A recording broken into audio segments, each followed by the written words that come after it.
한번 따라서 하십시오. 때를 놓치지 말자. 네, 이게 오늘 말씀의 제목입니다. 때를 놓치지 말자. 오늘 한 해가 지나가는 송년주일입니다. 2023년이 시작된 지 얼마 안 된 것 같은데 또 한 해가 갔습니다. 우리는 인생을 살면서 참 때가 중요하다는 것을 인식합니다. 그때 좀 잘했더라면, 그때 그렇게 했더라면, 이런 생각 우리 참 많이 하잖아요. 예. 참 그 시기를 잘 보내고 그 시기에 이렇게 했고 그 시기에 이런 일을 했더라면 어떻게 됐을까? 뭐 이런저런 생각들 우리 참 많이 하죠. 그래서 후회도 하고 또 어떤 때는 그때 내가 거기 있었는데 얼마나 잘 됐나 몰라 뭐 이런 생각도 하고. 그래서 우리는 이 때가 중요하다는 걸 잘 압니다. 아, 그러나 이때는 우리 마음대로 사실 조정할 수 있는 것 같지만 사실은 그렇지 않습니다. 성경 그렇게 말하고 있지 않아요. 때는 하나님께 속한 것임을 가르치고 있어요. 제가 오늘 설교를 하게 된 그, 아, 그 과정이 있어요. 지난주에 어떤 분 이야기를 들었거든요. 어떤 분 이야기를 듣는데 어떤 분이 어떤 결정을 했다는데 제가 들으면서 아유 좀 일찍 결정하지 이런 생각이 들었어요. 너무 때가 늦은 것 같다 이런 생각이 자꾸 들더라고요 마음으로. 새벽 기도할 때도 생각나고 예, 또 길을 가다가 그 생각이 나고 그러면서 때가 얼마나 중요한가에 대하여 계속 묵상하게 됐어요. 때가 얼마나 중요한가. 아, 마침 이제 송년주일이기도 하고요. 제가 이 송년주일 예배와 오늘 송기영신 예배를 놓고 기도하는데 두 가지 감동을 주신데 그 중에 한 부분이 오늘 이 때와 관련된 부분을 이렇게 마음으로 감동 주셨어요. 그래서 이 부분을 오늘 좀 나누어야 되겠다 이런 생각이 들었습니다. 오늘 우리가 이제 함께 성경을 읽을 텐데요. 전도서 3장을 한번 펴보십시오. 교독하겠습니다. 범사에 기한이 있고 천하 만사가 다 때가 있나니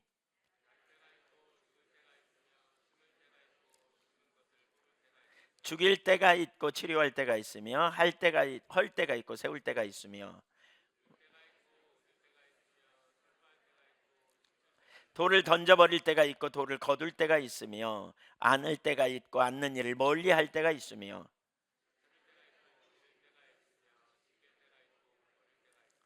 찢을 때가 있고 꿰맬 때가 있으며 잠잠할 때가 있고 말할 때가 있으며 사랑할 때가 있고 미워할 때가 있으며 전쟁할 때가 있고 평화할 때가 있느니라. 아멘. 여기 보니까 때에 대해서 말하죠. 때라는 단어를 반복해서 사용하죠. 그러면서 근데 그러면서 14쌍의 대조를 이루어요. 예, 태어날 때가 있고 죽을 때가 있고 라는 말로부터 시작해서 이렇게 어떤 때가 있다 이렇게 쭉 이야기해요. 근데 이 말씀에서 우리가 무엇보다 먼저 그러니까 알 수 있는 중요한 한 가지는 하나님이 우리 생사의 주관자이시라는 사실을 꼭 기억해야 돼요. 1절을 보면 범사에 기한이 있고 천하 만사가 다 때가 있나니 여기 기한도 시간을 의미하고요. 때도 시간을 의미해요. 원어적으로는 좀 다르지만 하여튼 같은 맥락에서 어떤 때가 있다. 어떤 시간이 있다. 이런 얘기죠. 11절을 한번 읽어볼까요? 11절 앞부분에 하나님이 모든 것을 지으시되 때를 따라 아름답게 하셨고 그랬죠. 그러나 하나님이 하시는 일의 시종을 사람으로 측량할 수 없게 하셨도다. 하나님이 모든 것을 지으시되 때를 따라 지으셨다. 아름답게 하셨다. 하나님 정하셨다는 거죠. 이렇게 세세하게 세상 사에 대해 때를 말하는 것은 하나님의 주권과 그 하나님의 섭리를 강조하는 것입니다. 인생사에 있어서 첫 번째가 날 때가 있고 죽을 때가 있다 이렇게 말하죠. 전도서 3장 2절을 보면 날 때가 있고 죽을 때가 있으며 라고 표현하죠. 예, 날 때가 있고 죽을 때가 있으며 심을 때가 있고 심은 것을 뽑을 때가 있으며 그렇죠. 뭐 식물을 심고 또 식물을 거둘 때가 있는 것처럼 인생의 시작과 끝을 언급하되 우리 인생이 이 땅에 태어나는 것도 하나님이 정하신 것이고 이 세상을 떠나는 것도 하나님이 정하신 것입니다. 인생이 세상에 우연히 존재하고 그냥 자연적으로 어떤 시점이 되면 뭐 이렇게 죽게 된다 이렇게 말하는 것은 올바르지 않아요. 어느 명의로 소문난 장로님이 간증하는 이야기를 들었어요. 그분은 이제 장로였지만 교회 성실하게 나오면서 장로였지만 기도를 거의 안 하셨다는 거예요. 그러면서 본인이 항상 그런 생각을 했대요. 내가 장로감인가 뭐 이런 생각을 하셨대요. 그런데 이제 명으로 소문이 나가지고요. 이분에게 찾아가면 되게 많이 치유되는 거예요. 그리고 이분이 안 되겠습니다. 불가능합니다. 그러면 여지없이 죽게 되고요. 그래서 사람들이 이분 앞에 그냥 쫙 줄 서 있는 거죠. 치유받기 위해서. 수술하면 수술도 하고 뭐 이래서 살리기도 하고. 그런데 어떤 순간부터 하나님께 자기가 기도하지 않는다는 사실을 깨닫게 되면 자기 믿음이 별로 없다는 사실을 깨닫게 된 순간부터 이상한 일이 벌어졌다는 거예요. 자기가 죽을 거라고 말하면 살아나고요. 자기가 수술해서 이 사람 틀림없이 잘 살 거라고 말하면 죽더라는 거예요. 근데 그것이 한두 번이 아니고 여러 번 그런 일이 생긴다는 거예요. 자기 명성에 치명적인 그 좀 오류가 오잖아요. 그래서 상당히 고민하면서 진지하게 바라보다가 한 가지를 깨닫게 됐다는 거예요. 그게 뭐냐면 생사는 주님 손에 있다는 거예요. 예. 이걸 깨달은 순간부터 그 다음에 수술하기 전에 항상 기도하게 되었다라는 말을 해요. 새벽에 나가서 하나님 오늘 수술하는 과정에 하나님 살리는 분 하나님이시니까 제 손을 사용하셔서 살려주세요라고 기도했다는 거예요. 예. 그러니까 겸손하게 이제 기도하게 된 거죠. 사실 인생의 주권자는 하나님이심을 우리가 기억해야 돼요. 그러니까 우연히 우리가 나온 것도 아니죠. 시편 139편에 보면 모태에서부터 우리를 조직하셨다, 만드셨다 이렇게 말하고 있거든요. 그뿐만이 아니에요. 죽는 것도 또한 하나님이 정하신 때가 있어요.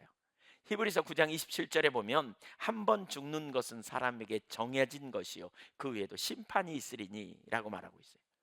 한 번 정하시면 하나님이 정하시면 누구도 뒤집을 수가 없어요. 그래서 모든 사람이 죽음의 길을 가게 되는 것이지요. 거기 14절 3장 14절에 보면 그런 표현이 있거든요. 하나님께서 행하시는 모든 것은 영원히 있을 것이라 그 위에 더할 수도 없고 그것에서 덜할 수도 없나니 하나님이 이같이 행하시면 사람들이 그의 앞에서 경외하게 하려 하심인 것을 내가 알았도다. 그렇죠. 내가 알았다. 뭘? 하나님이 정해 놓으면 그걸 더할 수도 덜할 수도 없다. 그것은 결국 하나님을 경외하는 삶. 아까 그 의사 장로님 깨달은 것처럼 바로 그것을 알게 하려고 하셨다는 거예요. 우리가 생사의 주관은 하나님이라는 사실을 우리는 사실 이 말씀 앞에서 겸손히 깨달아야 돼요. 생사의 주관자는 하나님이십니다. 예, 믿습니까? 그러면 우리는 남은 날을 계수해 보는 일이 있어야 돼요. 제가 어제 문득 설교 준비하면서 저 자신을 돌아보니까 이러더라고요. 제 얘기해서 죄송하지만 저는 한 10여 년 있으면 이제 제가 목회 은퇴하고 그로부터 한 10여 년, 한 20년 글쎄요. 뭐 그 전일 수도 있고 그 이후일 수도 있고 주님이 저를 부르실 거라는 생각이 드는데 네. 그렇다면 돌아보면 20년, 30년, 뭐 40년? 그건 너무 좀 그런 것 같고 하여튼 한 뭐 그때 가봐야 알지만 하여튼 뭐 그런 것 같아요. 그렇다면 여러분 생각해 보세요. 네. 지나간 20년 전, 20년 전을 생각해 보세요. 여러분, 예. 최소한 다 저만큼은 사신다고 생각하고 저보다 더 많이 사실 분들이 훨씬 많지만 아무리 연세가 드셨어도 저만큼은 사신다고 생각하고 그렇다면 한 20년, 30년 후 지난 20년 저는 20년이라면 제가 40대 초반인데요. 그때 예한교회 온 지가 지금 23년 됐거든요. 24년째 이제 접어드는데 금방인 것 같아요. 진짜 빠른 것 같아요. 아니 벌써 이렇게 막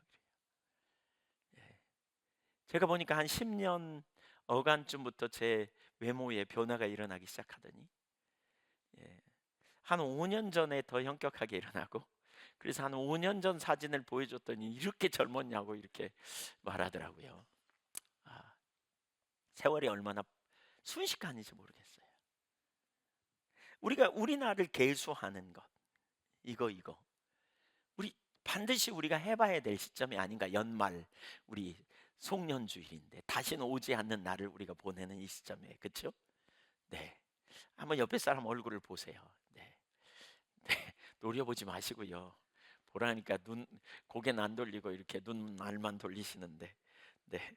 자, 그렇다면 이제 우리는 어떻게 살아야 하는가? 사실 하나님을 경외하고 신뢰하는 믿음으로 살아야 돼요. 우리가 바꿀 수 없다면, 정한 때를 바꿀 수 없다면, 더하거나 덜할 수 없다면, 이걸 통해서 우리가 뭐 해야 돼? 하나님을 경외하고 하나님을 존중히 여기는 삶, 신뢰하는 가운데 우리가 살아야 되지 않겠느냐는 거예요. 예. 피조물을 인식하고 겸손하게 그분의 뜻과 의도와 그분의 때를 분별하여 우리는 믿음으로 반응하며 살아야 하지 않겠느냐는 거예요. 구체적으로 말하면 만사가 하나님의 때에 이루어질 것을 우리가 믿는다면 우리는 그 때를, 하나님의 때를 분별하고 놓치지 않아야 한다는 거예요. 우리는 하나님의 때를 맞춰 살아야 실패를 하지 않고 성공적인 인생을 살 수 있다는 거죠. 천하만사가 다 때가 있어요. 찾을 때도 있고 잃을 때도 있고 은혜 받을 때도 있고 구원 받을 때도 있고, 우리는 그때를 놓쳐서는 안 되는 거죠. 그때를 잃어버려서는 안 돼요. 그 기회를 붙들어야 돼요. 누가복음 18장에 나오는 소경은 그 예수님이 마침 그 옆에 지나갈 때에 가만히 앉아 있지 않았어요. 그가 만약 가만히 앉아 있었더라면 그 눈을 고침받지 못했을 거예요. 사람들이 그를 향해 말했어요. 조용해, 시끄러워 그랬어요. 그러나 그는 더 소리를 높여 다윗의 자손이여 나를 불쌍히 여기소서라고 소리쳤고요. 예수님이 그를 불러서 내가 너에게 뭘 해줄까 그랬더니 보기를 원합니다라고 말하자 주님께서 그의 눈을 치유해 주시지. 세리장 삭개오, 누가복음 19장 세리장 삭개오도 예수님이 지나가신다는 소문을 들었을 때 어쩌면 그의 마음에 열정이 있었기 때문에 그가 사람들이 모이는, 예수님이 오는 그 길목에 나갔지만 사람들이 둘러싸여서 도저히 보이지 않으니까 결국 그 옆에 있는, 우리는 뽕나무라고 번역되어 있지만 돌 감람나무, 그 감람나무에 올라가 가지고요, 돌 감람나무에 올라가서 예수님을 만났고, 그리고 결국 그는 구원을 얻었습니다. 만약에 그 삭개오가 그 소문을 들었을 때 거기 안 나갔다면 어떻게 됐을까요? 예, 아무 일도 안 일어났겠죠. 그의 인생에. 우리가 스스로 때를 만들 수는 없습니다. 그러나 하나님께서 일하실 때 우리는 그 때를 분별하고 기회를 붙들어야 됩니다. 오늘 본문은 만사에 때가 있다고 말합니다. 그러므로 우리는 기회가 있을 때 그 때를 붙들고 우리의 삶에 놀라운 하나님을 경험하고 또 우리의 삶을 정리하고 우리가 주님 나라 가기를 더 준비하는, 그리고 새해를 그러한 마음으로 맞을 수 있기를 소망합니다. 예를 들어 농사를 짓는 사람이 심을 때와 거둘 때를 모르고서야 어찌 농사를 지을 수 있겠어요? 심을 때가 있고 거둘 때가 있어요. 그렇죠? 예, 심을 때를 놓치면 어떻게 돼요? 제가 전에 있던 교회에서 그 좀 배추를 심겠다고 심었어요. 근데 너무 늦게 심었어요. 언제 심어야 할 때가 있는데 그 너무 늦게 심었어요. 그러니까 가을이 돼도 배추가 그냥, 예, 농사 그 할 수 없을, 뭐 전혀 그런 그 김장을 담을 만한 전혀 그런 용도가 아니었죠. 또 어느 날 봄에는 이제 상추를 심어 놓고 상추를 좀 아낀다고 덜 뜯어 먹었더니 거기서 꽃대가 올라와 가지고 결국 나중에는 전혀 못 먹게 되는. 때를 잘 알아야 되잖아요, 이게. 때를. 제가 오래전에, 이거 아주 부끄러운 얘기지만요, 누가 저에게 고급 정보를 줬어요. 주식 투자에 대한 고급 정보를. 진짜 그 정보를 얻어 가지고요, 주식을 투자했네요. 그랬더니 막 올랐어요. 2만 원짜리가 막 4만 원, 막 5만 원, 6만 원까지인가 나중에 올랐어요. 2만 원에 샀는데. 예. 그때 팔았어야 되는데 누가 안 알려줘 가지고, 그분이 사라고는 했지만 팔 때는 안 알려줘 가지고 결국 어떻게 됐냐? 부도 났어요. 부도 나버렸어요. 그래갖고 돈 하나도 못 건졌어요. 그때 크게 깨달은 게 있어요. 기회가 중요하구나. 이게 때가 있어요, 때가. 사실 제가 그, 그 주식을 뭐 이렇게 뭐 전문적으로 하는 사람도 아니고, 예. 이스라엘 백성들이 광야에 나갔을 때 하나님께서 만나를 하루에 한 오멜씩 주스라 그러셨잖아요. 그 하루에 한 오멜씩 만나를 주스라 그럴 때 우리는 뭐 해야 돼요? 하나님 말씀하실 때가 우리가 움직일 때예요. 하나님이 말씀하실 때, 약속 주실 때가 우리가 조정하고 전환해야 될 때인 거예요. 그래, 하나님 말씀하실 때 이스라엘 백성들이 어떻게 써야 돼요? 아침에 일찍 일어나야 돼요. 그리고 만나를 모으러 나가야 했어요. 왜냐하면 해가 뜨고 날씨가 뜨거워지면, 제가 보니까 그 사막은요, 해가 뜨면 금방 엄청 뜨거워지더라고요. 그러면 만나가 다 쓰러져 버려요. 바꿔 말하면 물러서 없어져 버려요. 그냥 얼음 녹듯이 아마 그렇게 되는가 봐요. 출애굽기 16장 21절 보세요.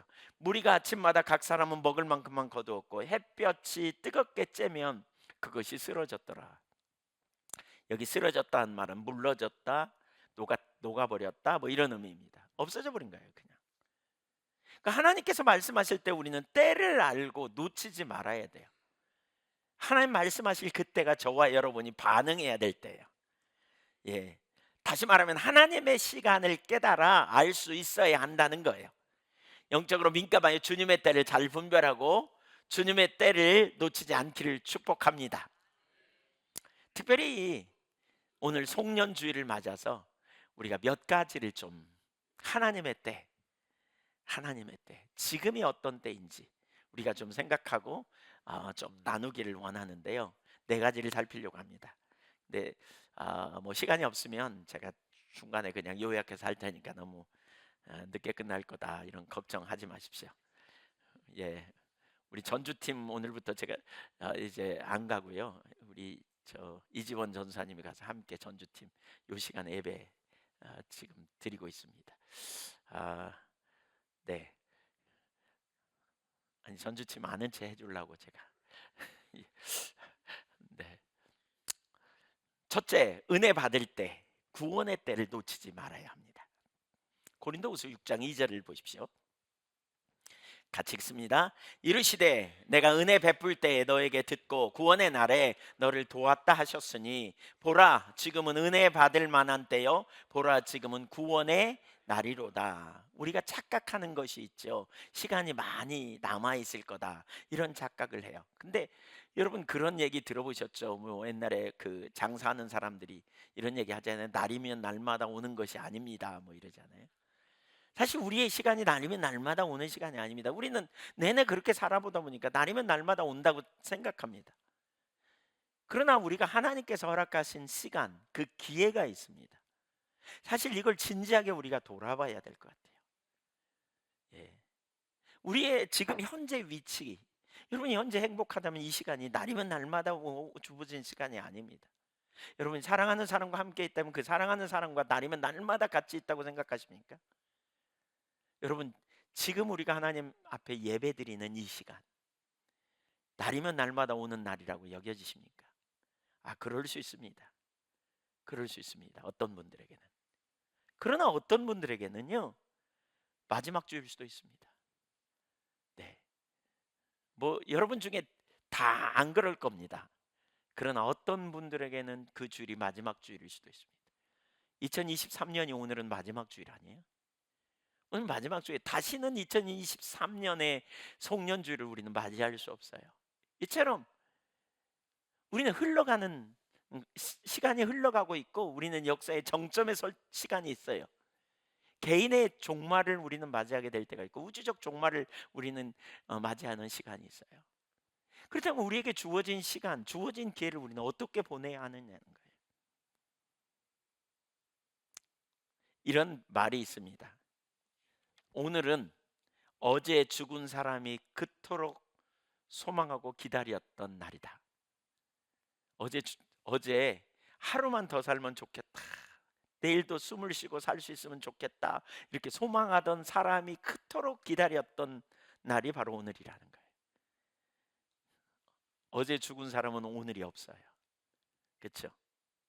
우리가 그래서 우리에게 주어진 날을 소중히 여길 줄 아는 중심의 태도를 취해야 한다는 거예요. 우리에게 주어진 시간, 우리가 남은 날을 계수하라는 말은 남은 시간 우리가 어떻게 살고 어떻게 보내야 할지를 우리가 생각해 보는 거죠. 무엇보다 우리가 하나님 앞에 나아갈 때 우리가 어떤 태도를 가지고 나아가야 될지를 우리가 염두에 두는 거예요. 우리는 그냥 시간을 허비하는데 너무 익숙해지지 않나 싶어요. 그러나 남은 날을 계수하고 이 하루하루가 우리의 신앙에, 우리의 삶에, 우리가 하나님과의 관계에 얼마나 소중한 날인가. 또 우리가 다른 사람과의 관계에서도 마찬가지예요. 이 날을 어떻게 보낼 것인가. 물론 우리는 이 땅에 사는 것만이 다가 아니고 영원한 나라 갈 거잖아요. 우리는 하나님 나라에 갈 거잖아요. 그분 앞에 이 날을 어떻게 우리가 보낼 것인가를 우리가 염두에 두고 살아가야 한다는 거죠. 이사야 55장 6절도 한번 읽어봅니다. 시작. 너희는 여호와를 만날 만한 때에 찾으라. 가까이 계실 때에 그를 부르라. 여호와를 만날 만한 때가 있다는 거죠. 여호와를 만날 만한 때가 있다는 거예요. 가까이 계실 때가 있다는 거예요. 그때 뭐라? 찾으라는 거예요. 제가 이 페트라 주석을 보니까 이렇게 말하고 있어요. 이것은 지금은 여호와를 만날 수 있을 만한 때임을 암시하는 반면 때가 되면 그분을 만나고 싶어도 만날 수 없는 날이 있다는 사실을 가르친다. 그러니까 성경은 날이면 날마다 우리에게 주어진 기회가 아니라니까요. 주님이 부르시는 날에 우리가 예 주님이라고 응답하고 나서야 하는, 바로 그러한 우리의 책임이 필요하다는 거예요. 우리의 자세가 필요해요. 그러므로 가까이 계실 때, 주님이 우리를 가까이 계실 때 우리는 그를 부르는 거예요. 여기 부르라는 단어의 의미는 뭐냐? 하나님의 자비하심에 너 자신 전체를 던져버리라, 이런 의미입니다. 매우 적극적이고 강력한 표현입니다. 그러면 언제 하나님이 가까이 계시고 은혜를 받을 때인가? 하나는요, 예배 때입니다. 예배는 공식적으로 하나님이 우리와 만남을 의도하신 때이죠. 그러니까 출애굽기 19장부터 24장까지 언약을 맺으셨잖아요. 언약을 맺었잖아요. 언약을 맺었어요. 그런 다음에 25장에 하나님께서 성막을 만들라 그랬고, 그 성막을 통해서 제사를 드리고, 그 예배의 본질이 뭔지 출애굽기 29장 42절에서 우리 나눴죠. 뭐 자주 나눠서 성경 구절 띄우지도 않았습니다. 출애굽기 29장 42절 43절에 보면 그 예배를 통해서 하나님과 만남을 의도하셨어요. 그러니까 예배를 통해서 우리는 하나님과 만남, 예배의 본질은 하나님과 만남이에요. 하나님은 영이시기 때문에 어떻게 만나느냐? 그분의 말씀을 듣는 거예요. 성령의 조명으로 설교자를 통해 설교를 통해서, 혹은 성령의 조명으로 기도할 때 혹은 찬양할 때 하나님이 우리에게 감동으로 만나 주시는 역사가 일어나야 돼요. 그래서 염려를 한가득 갖고 왔지만 예배를 통해서 하나님을 만나면 염려가 내려지고 문제도 맡겨지고 그리고 돌아가는 거죠. 예, 하나님을 만나면 우리 삶에 놀라운 변화가 일어나요. 예배의 본질은 바로 하나님과 만남이에요. 그래서 우리는 은혜 받을 때가 언제냐? 예배에 참여할 때예요. 예배에 참여할 때. 우리가 주님을 찾을 때, 성경을 펼 때, 기도할 때, 우리는 예배장에 나올 때 하나님과 만남이 있는 예배를 사모하여 주님 저를 만나 주세요. 한번 따라서 하세요. 주님 저를 만나 주세요. 주님 제게 말씀해 주세요. 여러분, 하나님이 말씀해 주실 때 하나님이 누구인지를 알게 하면 우리가 알게 해 주시는데, 하나님을 알면 믿음이 생깁니다. 하나님 전능하시다고, 하나님 나를 사랑하신다고 믿음이 생깁니다. 하나님 전지하신다고, 신실하시다고, 야, 하나님을 믿을 수 있구나. 그래서 염려를 맡겨요. 하나님이 때로는 하나님의 목적을 알게 하셔서 우리를 그분의 목적으로 동참케 하세요. 그분의 목적에, 그분이 기뻐하시는 자리에 우리의 삶을 세우고, 때로는 하나님께서 우리가 잘못 가고 있을 때 거기서부터 돌이키라고 말씀하시기도 하고, 때로는 내가 어떤 일을 결정할 때 이것이 올바른 길이라고 우리에게 가르치시기도 하고, 이게 다 하나님이 우리를 만나주시는 사건이에요. 바로 그때가 은혜 받을 만한 때예요. 여러분 지금 은혜 받을 만한 때에 와 있어요. 여러분 지금 주님을 향해 믿음으로 적극적으로 부르며 주님을 찾고 참된 예배자로 설 수 있기를 소망합니다. 그뿐만이 아니에요. 또 언제 은혜의 때냐, 언제 구원의 날이냐, 위기의 시간에 우리는 하나님을 만날 수 있어요. 하나님 찾아야 돼요. 바로 그런 순간에. 역대하 15장 4절을 한번 볼까요? 역대하 15장 4절 시작. 그들이 그 환란 때에 이스라엘 하나님 여호와께로 돌아가서 찾음에 그가 그들과 만나게 되셨나니, 아사 임금 때 위기가 왔어요. 그때 하나님이 선지자를 통해 뭐라 그러냐, 너희가 여호와와 함께하면 여호와께서 너희와 함께 하실 거라, 너희가 그를 찾으면 그가 너희를 만나게 되실 것이다. 그러면서 이렇게 나눴더니 이스라엘 백성들이 하나님 환란이 왔을 때 하나님을 찾았다는 거예요. 그랬더니 하나님께서 그들에게 전략도 주시고 능력도 주셔서 사방의 대적을 물리치고 구원해 내셨다는 거예요. 위기의 순간, 우리가 주님 따라가다 보면, 예수 믿으면 만사형통한다, 이런 생각은 아주 유아틱한 생각입니다. 제가 자주 언급하지만 운전면허 처음 따고 차를 몰고 나갈 때 내가 예수 믿으니까 빨간불이 파란불로 바뀔지어다 막 이러면서 나간 적이 있어요. 너무 웃긴 얘기죠. 아니 그랬더니 바뀌더라고요. 그래서 그 다음에도 막 예수님으로 바뀔지어다. 근데 어느 날은 유난히 빨간불만 다 걸리더라고요. 그냥 갈 때마다. 예수 믿는다고 만사형통하지 하는 게 아니에요. 우리가 육신을 가지고 있기 때문에 육신을 사용하면 아프잖아요. 세상에, 우리가 존재하는 이 세상에 악이 있단 말이에요. 그래서 다른 사람의 악한 행위로 말미암아 우리가 어려움도 오고 문제도 와요. 또 공기가 오염돼서 우리가 그런 문제도 생기고, 또 생각지도 못한 그 코로나 팬데믹으로 인하여 우리가 진짜 상상할 수 없는 일이 있었잖아요. 이런 일들 다 이거 아무 일도 아닌 게 아니에요. 육신을 가지고 있는 이상 우리가 어려움이 오고 문제가 있을 수 있어요. 그래서 그러나 그런 순간에 안 믿는 사람은 뭐 하느냐, 낭망하고 좌절하지만 우리 그리스도인은 운명을 따라가는 게 아니에요. 그래서 하나님을 찾는 거죠. 그랬더니 하나님께서 그들과 만나 주셨다. 왜 구원의 날이 필요해요? 왜 은혜의 날이 필요해요? 우리는 은혜 없이는 살 수 없기 때문에 그러는 거예요. 네, 구원의 날이 왜 필요해요? 우리는 하나님의 도우심이 없이는 안 되는 일이에요. 구원을 하나님이 하셨고요, 이전에 우리가 예수를 믿음으로 하셨고요, 또 예수 믿는 하나님의 백성들이 부르짖을 때 매 순간마다 저와 여러분을 그 위기 가운데서 건져내시고 우리를 구원해 내시는 놀라운 은혜가 있음을 믿으십시오. 아멘. 시편 18편 6절도 볼까요? 시작. 내가 환난 중에서 여호와께 아뢰매 나의 하나님께 부르짖었더니 그가 그의 성전에서 내 소리를 들으시며 그의 앞에서 나의 부르짖음이 그의 귀에 들렸도다. 하나님께 부르짖었더니 하나님이 환난에서 건져 주셨다. 혹시 환난을 겪고 있으세요? 혹시 어려움이 있으세요? 앞날에 어떤 위기가 예상이 되세요? 우리가 할 수 있는 일이 뭐냐? 하나님을 찾고 바로 그때가 하나님을 만날 수 있는 기회가 된다는 사실을 기억해야 돼요. 여러분이 그 자리에 있다면 지금이 은혜의 때다. 지금이 구원의 날이구나. 하나님께서 내가 하나님을 향해 나아가도록 나를 초청하시는구나 라고 생각하며 하나님을 향해 나가야 돼요. 시편 107편 13절에도 이에 그들이 그 환난 중에 여호와께 부르짖음에 그들의 고통에서 구원하시되 흑암과 사망의 그늘에서 인도하여 내시고 그들을 얽어맨 줄을 끊으셨도다. 하나님 능력이 하나님이세요. 신실하세요. 그분 능치 못함이 없어요. 그래서 그분은 완전하게 당신의 백성들을 돌보시고 붙드시는 능력 있는 역사를 경험하게 되는 거예요. 이사야 38장 1절을 한번 볼까요? 시작.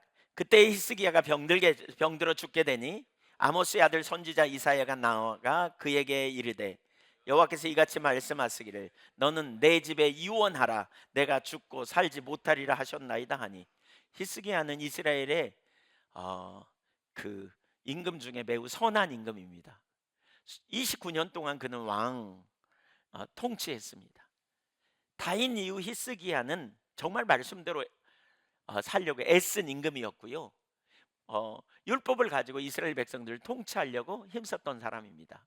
그를 통해서 제사가 다시 회복됐고, 무엇보다 유월절을 지키지 않았던 이스라엘 백성들이 다시 유월절을 지키는 그런 놀라운 그 일을 이루게 되었습니다. 하나님을 경외하는 백성들로 하여금 하나님을 경외하도록 인도하였고요. 그런데 그런 그에게 어느 날 선지자가 찾아와서 이렇게 말해요. 당신 유언하세요. 하나님이 당신 죽는다 그래요. 여러분 얼마나 깜짝 놀랐겠어요. 아마 그 전에 이사야는 별로 기도하지 않았던 것 같아요. 이사야는 자기 삶에 형통했던 것 같아요. 별 문제 없는 것 같아요. 그런데 하나님이 의도하신 어떤 순간에 너 죽게 될 거야 라고 말해요. 아니 그 착한 임금 선하게 살았잖아요. 나름대로 다 괜찮게 살았잖아요. 그래서 이사야 선지자가 나름대로 정말 하나님 뜻대로 하려고 했던 선한 임금임에도 불구하고 그에게 위기가 왔다? 여러분 우리가 예측해야 돼요. 위기가 오는 것은 하나님이 우리를 버린 게 아니고요. 우리가 살아가는 동안 그런 일이 우리에게 얼마든지 있을 수 있다는 사실을 염두에 둬야 돼요. 한번 따라주세요. 죽을 때가 있다. 예, 그 하나님 앞에 우린 다 죽을 때가 있어요. 혹시 안 죽고 싶은 분 손 들어보세요. 네, 안 죽고 싶으면 큰일이에요. 이 다음에 자녀들이 막 그래요. 아이고 목사님 기도해 주세요. 우리 엄마가 가셔야 되는데 왜 안 가는지 모르겠어요. 막 이런 분들이 있대요. 이래 왜요? 왜 자녀들이 엄마 빨리 죽으라 그 말이 아니고 고통스러우니까 빨리 이제 왜 이렇게 할까요? 정한 때가 있기 때문에 그래요. 영원히 살 수 없음을 알기 때문에. 그래서 우리가 육신에 질병이 오고 문제가 오고 어려움이 오고 또 그러잖아요. 제가 전에 있던 교회에서 보니까 하나님이 막 팔, 다리, 막 허리 아픈 거 되게 많이 치유하셨거든요. 그러면 계속 안 아프면 좋잖아요. 근데 얼마 있다가 또 아프더라고요. 왜요? 그 허리 굽히면서 맨날 일하고 다니는데 안 아프겠어요, 이거? 예. 뭐 자동차도 좀 쓰면 고장 나잖아요. 뭐 그런 것처럼 그렇단 말이에요. 우리가 이 땅에 사는 동안 그런 일이 있어요. 문제는 뭐냐? 우리 그리스도인에게는. 그러면 뭐 믿으나 안 믿으나 똑같냐? 뭐 똑같네. 뭐 이렇게 생각하면 안 돼요. 그러면 우리에게 뭐가 있느냐? 아니에요. 믿음의 사람은 바로 그 순간에 그 순간을 통해서 하나님을 만날 기회, 은혜 받을 기회, 하나님의 구원을 경험할 기회가 되는 거예요. 2절 보세요. 히스기야가 어떻게 했는지 보세요. 시작. 히스기야가 얼굴을 벽으로 향하고 여호와께 기도하여 이르되 여호와여 구하오니 내가 주 앞에서 진실과 전심으로 행하며 주의 목전에서 선하게 행한 것을 기억하옵소서 하고 히스기야가 심히 통곡하니 보세요. 히스기야는 선하게 살았다니까요. 선한 임금이었어요. 근데 이런 일이 생겨. 그러니까 통곡하며 울잖아요. 4절 보세요. 이에 여호와의 말씀이 이사야에게 임하여 이르시되 너는 가서 히스기야에게 이르기를 내 조상 다윗의 하나님 여호와께서 이같이 말씀하시기를 내가 내 기도를 들었고 내 눈물을 보았느라 내가 내 수완에 15년을 더하고 너와 이 성을 아수르 왕의 손에서 건져내겠고 내가 또 이 성을 보호하리라. 하나님 마치 뭐 하기를 기다린 것 같아요? 기도하기를 기다린 것 같아요. 이건 기도할 때를 놓치지 않아야 돼요. 이건. 그래서 제목을 나눌까 이렇게 생각도 했어요. 기도할 때를 놓치지 마세요. 이게 바로 은혜의 때예요. 이게 바로 구원의 때예요. 그냥 편안하고 아무 문제 없을 때 우리는 자기가 잘해서 산 것처럼 하나님의 은혜라고 말하지만 자기가 잘해서 산 것처럼 우리가 이렇게 할 때가 얼마나 많은지 몰라요. 근데 하나님이 일하시는 게 그거예요. 어떤 때는 문제를 허락하시고 기도하면 그 상황에서 구원해 내세요. 그래야 하나님이 하신 걸 알기 때문에 그러는 것 같아요. 예, 여러분 문제가 있습니까? 어려움이 있습니까? 절망하지 말고 낭망하지 말고 주님을 만날 때, 구원의 때, 은혜의 때인 것을 기억하십시오.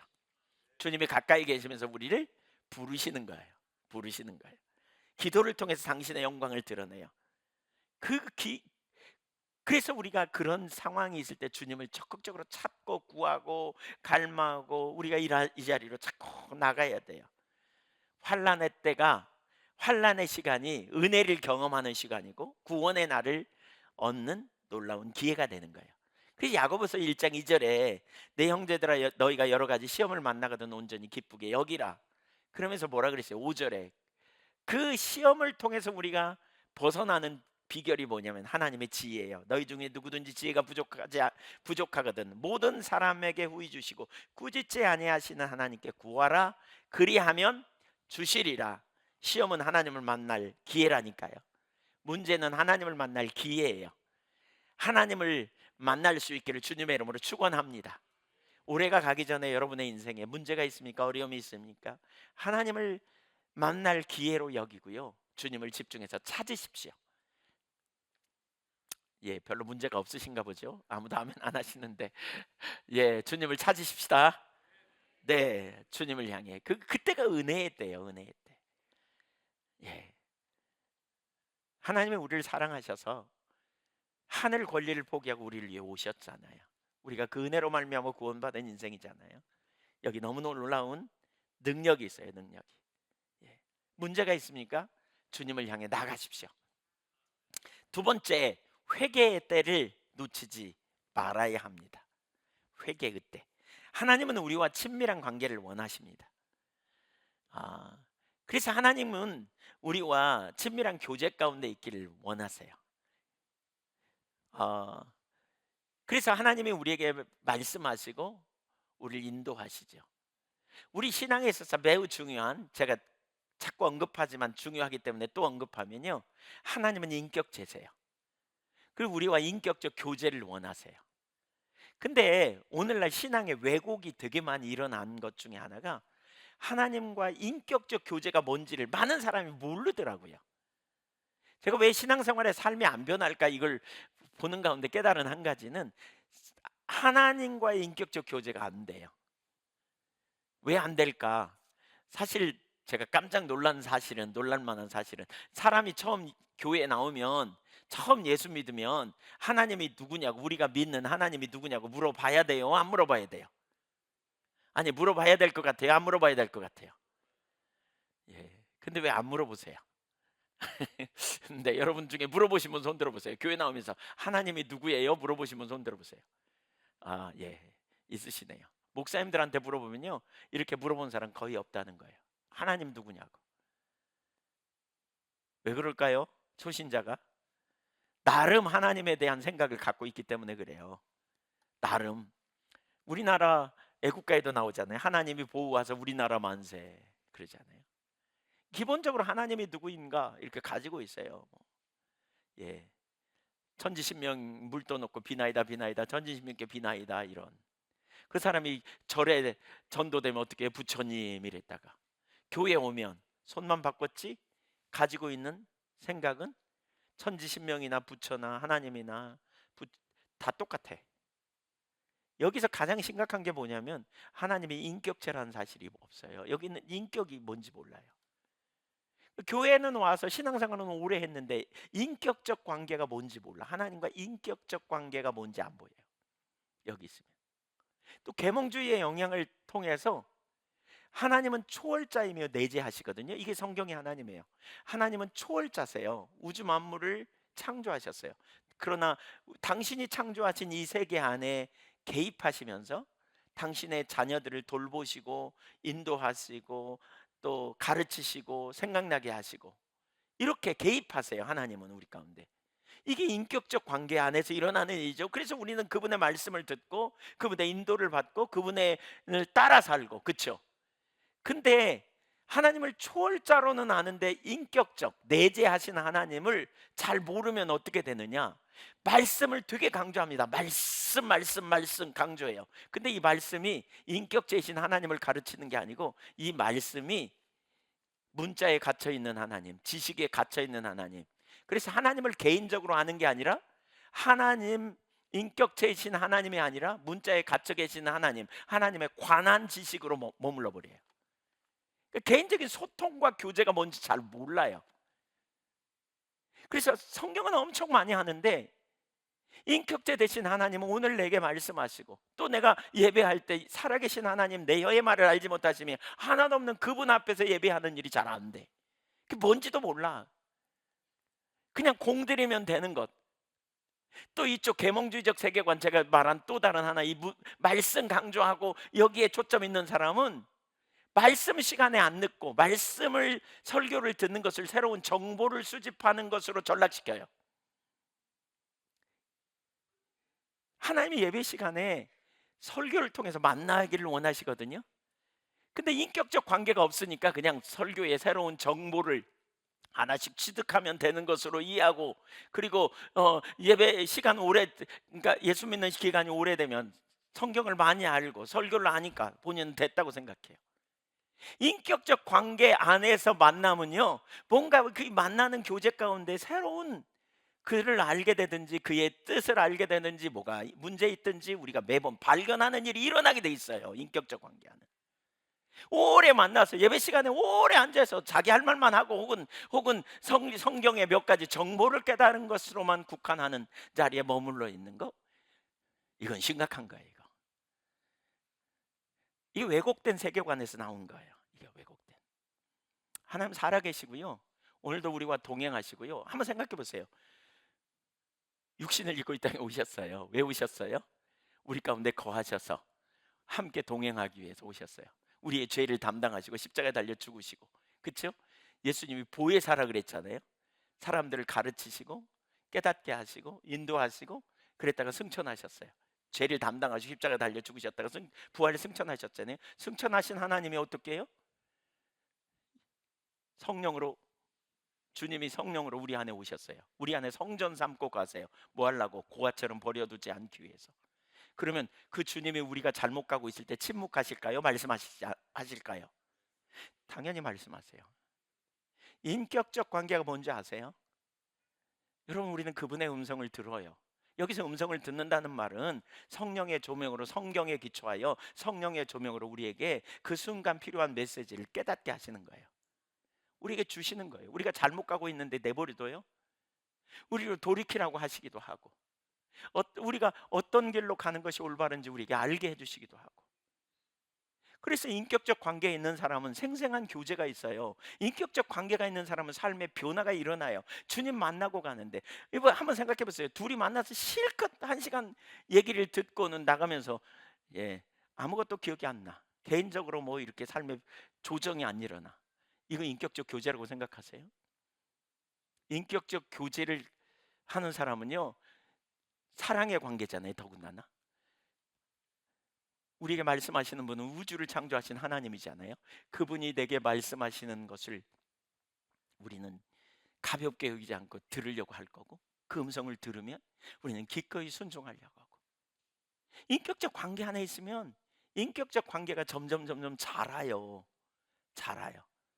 몇 가지 행위, 의식 잘 지키는, 이게 샤머니즘적 세계관에서 나온 신앙을 그냥 의식 잘 지키고, 의식 잘 지키면 공들이면, 뭐죠? 정성을 들이면, 감동모 갖고 내가 잘 되는 율법주의와 기복신앙에 머무르는, 이게 아니고 문자주의에 빠져서 말씀을 많이 아는데, 정보는 많이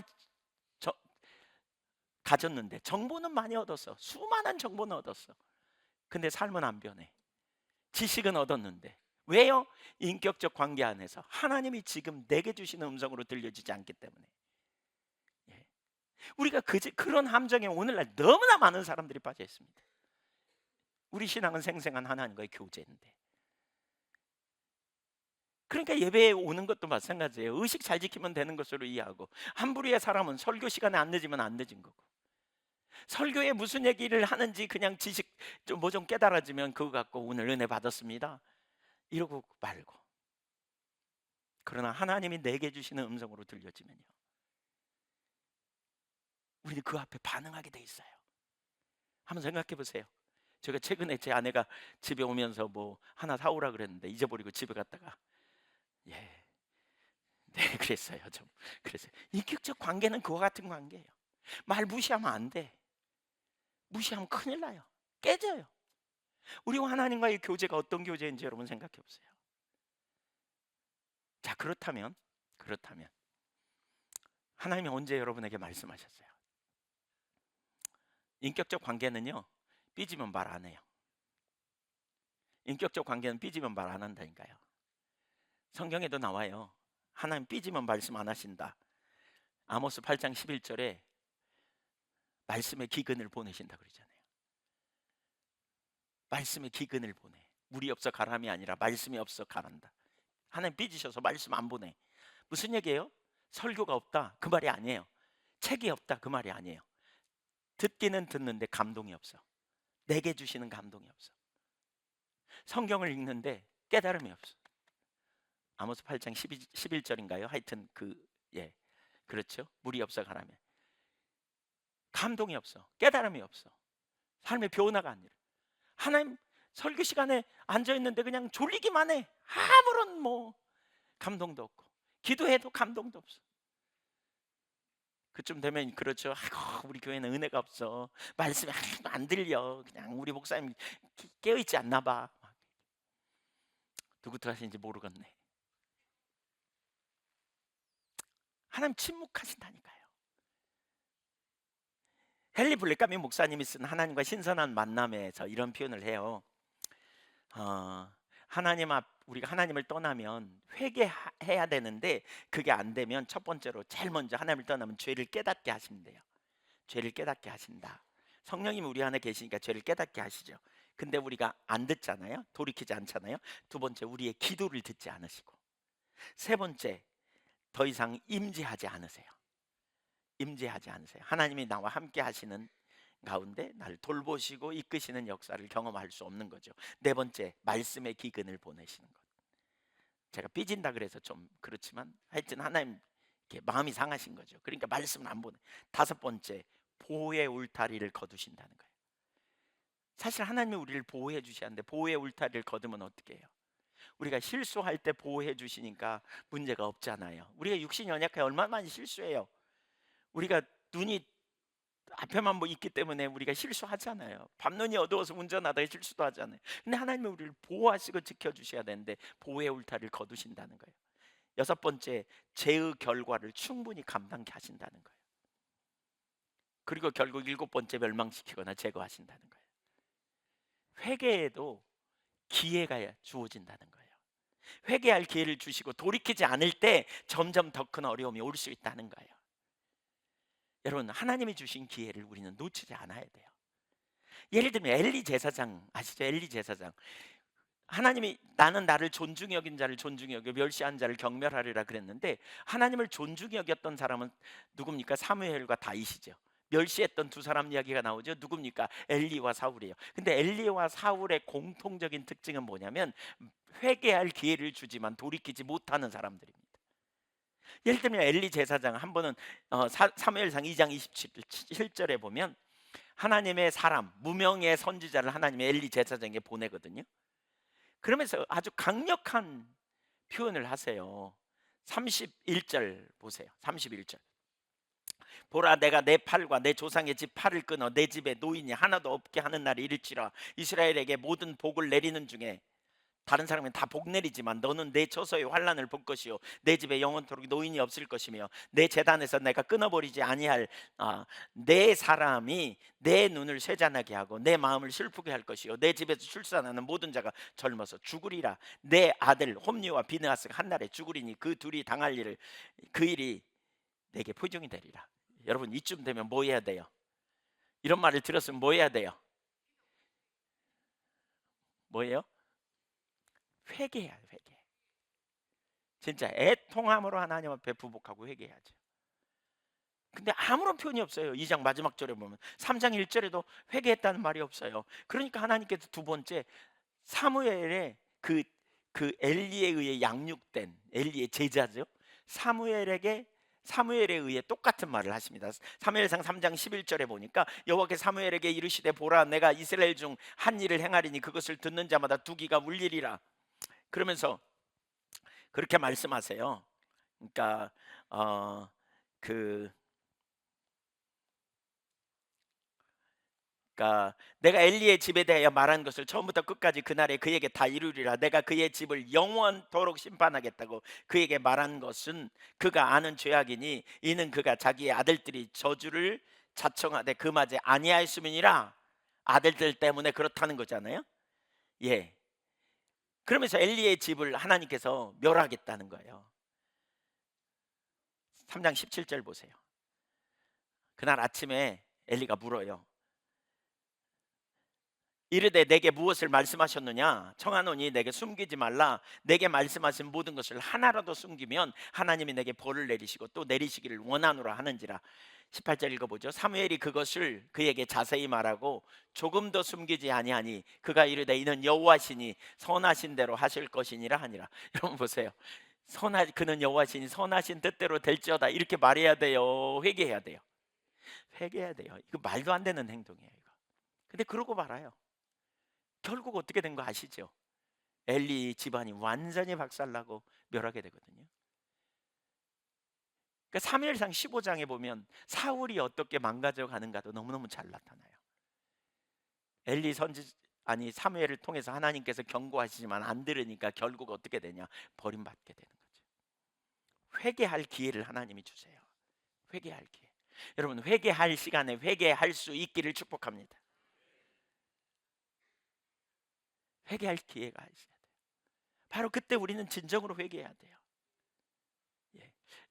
이 부분에 잠깐 한 가지 넘어가면 왜 엘리 집안이 이런 어려움을 당했을까 생각해 보세요. 왜 엘리 집안이 이런 일을 엘리가 경험했을까 하는 거예요. 왜? 자녀의 문제예요. 그 엘리 아들도 제사장 역할을 감당하게 했는데 엘리 아들들이 제사를 멸시하는 행동을 했어요. 그러니까 하나님께 범죄한 거죠. 제사는 너무너무 중요한데 제사를 멸시하는 행동을 한 거예요. 그래서 누가 고기를 갖다가 이렇게 제사를 드리려고 하면 자기들이 먼저 가져다가 그냥 살코기 띄어다가 구워 먹어버리고 막 이랬어요. 아마 엘리도 그거 주는 거 먹었나 봐. 그러니까 하나님이 진노하신 거죠. 그러면서 뭐라 그러냐? 네 아들들을 나보다 더 중히 여겨. 어찌하여 네 아들들 나보다 더 소중히 하여 네 아들들의 잘못을 막아서지 않았냐는 거예요. 예. 그러면서 하나님께서 강력하게 책망하시는 거죠. 저는 가끔 이런 생각을 해요. 좀 옆으로 간 얘기지만 들어보세요. 제가 어떤 분들을 보면 이렇게 의기소침돼 있고 열등 의식이 있고 또 그냥 낮은 자존감에 시달리거나 아니면 이렇게 상처가 많아서 무슨 얘기를 하면 그냥 버럭하기도 하고 분노 조절이 안 되고 막 이런 분들을 가끔 봐요. 보면서 이런 생각이 참 들 때가 있어요. 뭐 그렇지 않은 사람도 이제 제가 가까이서 보면 진짜 장점도 많고 이분이 정말 잘하면 좋은데 자꾸 못한다 그러고 저는 안 된다 그러고 이런 이야기를 들을 때가 있어요. 그 제가 내적 치유를 하면서 이제 많이 경험해 봐서 이런 생각이 들거든요. 야, 이 사람이 어렸을 때부터 진짜 사랑받고 자랐다면, 격려받는 분위기에서 자랐다면, 진짜 이 사람의 장점을 잘 키워주는 그런 환경, 교육 환경에서 자랄 수 있었다면, 이 사람이 믿음 안에서 어려서부터 잘 양육하고 양육되고 그렇게 자랄 수 있었다면 어떻게 됐을까? 놀랍게 변했을 것 같아요. 제가 제 아내를 보면서 가끔 그런 얘기를 하거든, 그런 생각을 했거든요. 장점이 참 많은데 유축돼요, 본인이 자꾸. 아주 평범하고 아주 뭐 나름대로 좋은 분위기에서 자랐음에도 불구하고 그랬던 걸 제가 보여요. 더 좋은 환경. 우리 학교 아이들 뭐 경쟁으로 몰리고 학교에서도 공부 잘하면 인정하고 못하면 인정 안 하고 막 이런 자리에 가 있잖아요. 우리 사나리 학교 세우게 되는 과정에 이런 일이 있었어요. 제가 여기 국제고등학교하고 그 전남 여상 있잖아요.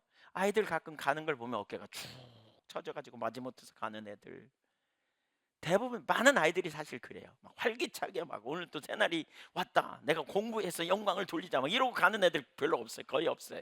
그냥 쭉 쳐져가지고 맞으면서 그냥 끌려서 가는 거죠. 근데 꼭 어떤 녀석이 제 저기 몇 번 했는지 모르겠는데 한 번 제가 봤는데 제 사무실 앞에 목양실 앞에서 담배를 펴요. 두 놈이 와서. 예, 보니까.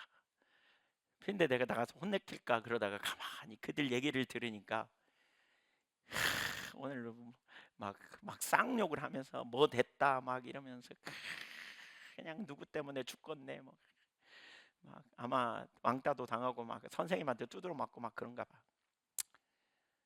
학교 안 가고 싶고 막 도망가고 싶은데 갈 길은 없고 그냥 한 해는 담배를 좀 노숙하게 피우고 한 해는 그냥 뻐끔 담배 이렇게 제가 담배를 피워봐서 알아요. 이렇게 깊이 들이마시는지 이렇게 하는지 한 녀석은 금방 보니까 이제 배워 이게 물들었어요. 이렇게. 이야기를 들으면서 저 녀석들을 잘 도와줄 수 있으면 참 좋을 텐데. 근데 이걸 봤는데 그냥 새벽에 기도만 하면 그 얼굴이 생각나는 거예요. 그 아이들 얼굴이. 이 애들을 어떻게 도울까? 어렸을 때부터 정말 잘 자라고 진짜 좋은 환경에서 사랑받는, 인정받는 환경에서 이렇게 잘할 수 있다면 얼마나 신날까? 그래서 사실 기도하다가 하나님께 학교 세우라 그래가지고 그래서 선교원 학교가 세워진 거예요. 여러분 우리 어른들과 달리요 애들의 1년은 또 애들의 2, 3년은 굉장한 변화를 겪는 시기입니다. 그래서 아이들 순식간에 커버리거든요. 제가 최근에 어떤 아이를 만나가지고 너 중학교 3학년쯤 됐냐 그랬더니 고3이래요. 그러니까 깜짝 놀랐어요. 어떤 때는 보면 그 시기에 적당한 때가 있어요. 아이들을 이 아이들이 자라가면서 조금만 커보세요. 부모 통제 안 들어요. 말도 안 들어요. 자기 멋대로 가요. 적절한 시기가 있단 말이에요.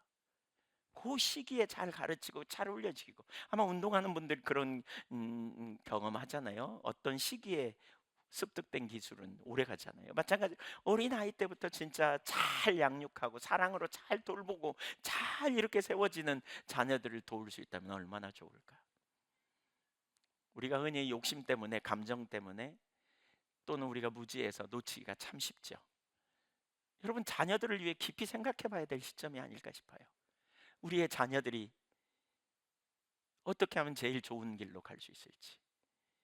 가끔 이런 얘기를 많이 들어요. 고등학교 3학년 때 공부하라고 교회 안 나와도 된다 그랬다가 영 떠나버린 사람들 이야기.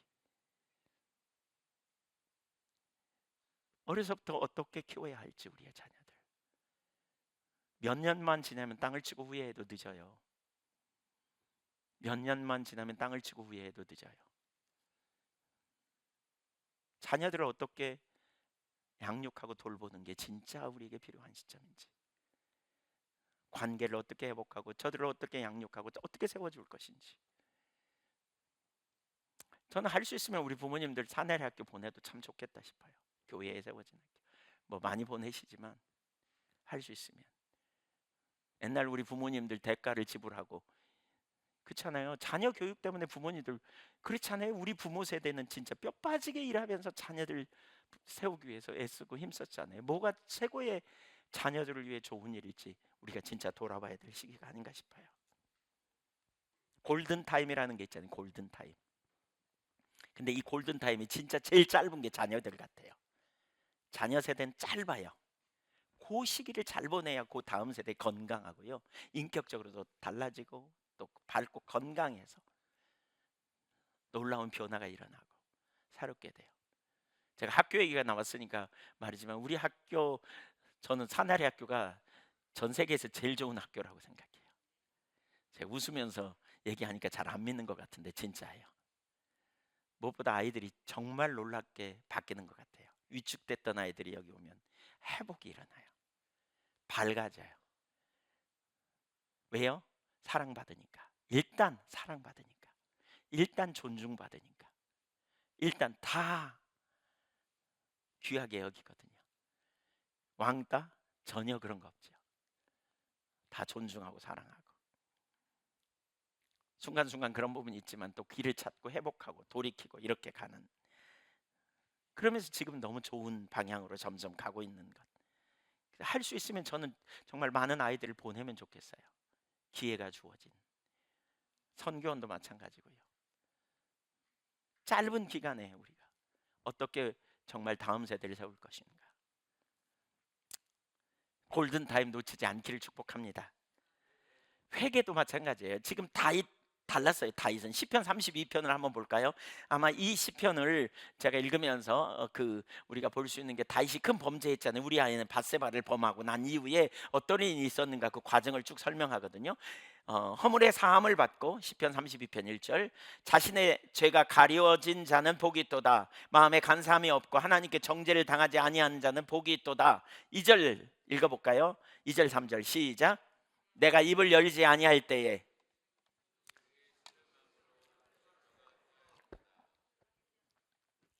4절.